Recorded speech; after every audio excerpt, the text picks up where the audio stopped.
BNP ছাত্র দলের নেতাদের থেকেও জামাত শিবিরের নেতাকর্মীরা নাসিরউদ্দিন পাটোয়ারির উপরে বেশি ক্ষুব্ধ।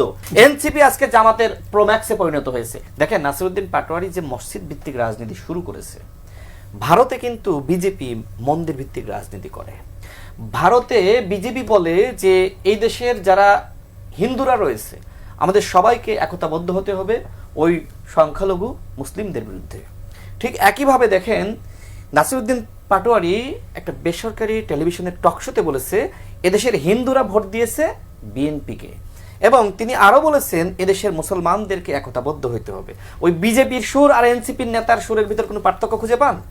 এই জন্য আমি বলেছিলাম যে মানে নাসিরউদ্দিন পাটোয়ারি বাংলাদেশের শুভেন্দু অধিকারী হওয়ার চেষ্টা করছে, কিন্তু আপনাকে মাথায় রাখতে হবে বিএনপি এমন একটি দল যে দল জাতীয়তাবাদ এবং ইসলামী মূল্যবোধকে ধারণ করে।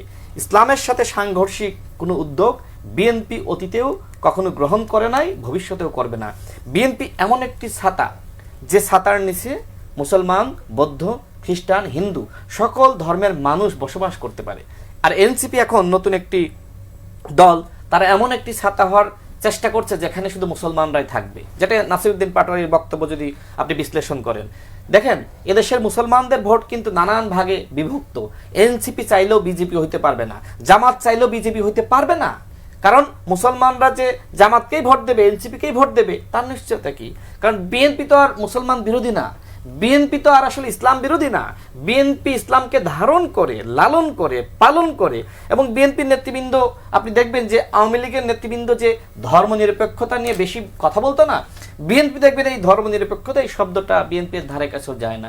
বিএনপি ইসলামী মূল্যবোধকে ধারণ করে, বিএনপি জাতীয়তাবাদকে ধারণ করে, বিএনপি বিশ্বাস করে এদেশে যে অন্যান্য সম্প্রদায়ের মানুষ রয়েছে, ধর্মের মানুষ রয়েছে, তারাও তার ধর্মীয় স্বাধীনতা ভোগ করবে। এবার তুষার ভাইয়ের বক্তব্যের একটু বিশ্লেষণ করি। তিনি আমাকে বললেন যে নির্লজ্জ মিথ্যাচার করেছি। কোথায় কোথায় মিথ্যাচার করেছি বলতে পারেন নাই?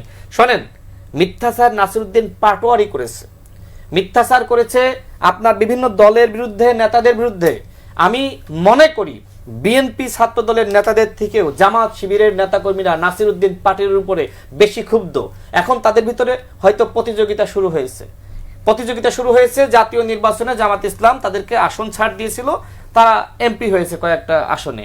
কিন্তু কথা হলো পরবর্তীতে দেখবেন যে তাদের বক্তব্যগুলো, নাহিদ ইসলাম বলছে যে আমাদের কোনো আদর্শিক জোট না, আমরা সংস্কারের জোট। আরে যার ভিতরে আদর্শের কোনো মূল নাই, তারা মানে আদর্শের কোনো মিল নাই, তারা সবাই মিলে আসলে কি সংস্কারটা করবে? আপনারাই তো বলেছেন যে জামাত ইসলাম সংস্কার চায় না, জামাত ইসলাম প্রতারণা করছে, ধোঁকাবাজি করছে। এই কথাগুলো তো আপনাদেরই ছিল। সেখানে আইনমন্ত্রী এলাকা মানে কি? বিএনপি এমন একটা দল, আপনি নিশ্চয়ই জানেন যে 300 আসনে যাদেরকে প্রার্থী দেয়, পাশ করুক বা ফেল করুক, যদি বিএনপি সরকার ক্ষমতায় আসে তাহলে ওই আসনগুলোতে বিএনপির প্রতিনিধি হিসেবে তারাই থাকে। তিনি মন্ত্রী হন আর মন্ত্রী না হন। যেমন আমি ঝিনাইদহ 4-এ আমি নির্বাচন করেছি, সেখানকার প্রতিনিধিত্ব আমি করছি। আইনমন্ত্রী তিনি শোলকুপা থেকে নির্বাচিত হয়েছেন, এর বাইরে তিনি রাজনৈতিকভাবে হস্তক্ষেপ করেন না। হ্যাঁ, তিনি জাতীয় পর্যায়ে তিনি আইনমন্ত্রী, তিনি পুরো দেশের আইনমন্ত্রী। এখন তাকে বলতেছেন যে ঝিনাইদহ জেলার আইনমন্ত্রী। What is this? Nasiruddin Patwari তিনি বড় রাঘব বোয়ালকে ধরতে চান। মানে আমাকে দেখলাম যে তিনি কটাক্ষ করে বলছেন যে বিএনপির কর্মী, গণ অধিকার পরিষদের কর্মী ছিল। আমরা যে সময় 18 সালে কোটা সংস্কার আন্দোলনের নেতৃত্ব দিয়েছি, এই নাসিরউদ্দিন পাটোয়ারিকে আমি দেখেছি যে আমাদের নেতৃত্বে আন্দোলন করছে। আর সে আমাকে বলছে নাসিরউদ্দিন পাটোয়ারির নাম নিয়ে নাকি আমি টিআরপি বাড়াইতে চাই। তুমি নাসিরউদ্দিন পাটোয়ারি সারাদিন মাননীয় প্রধানমন্ত্রীকে গালিগালাজ করো কিসের জন্য? নাসিরউদ্দিন পাটোয়ারিকে তো তুষার ভাইদেরকে তো আমরা মোটামুটি মিডিয়াতে দেখেছি। নাসিরউদ্দিন পাটোয়ারিটা তো গালিগালাজ না করলে আজকে মানুষ চিনতো না।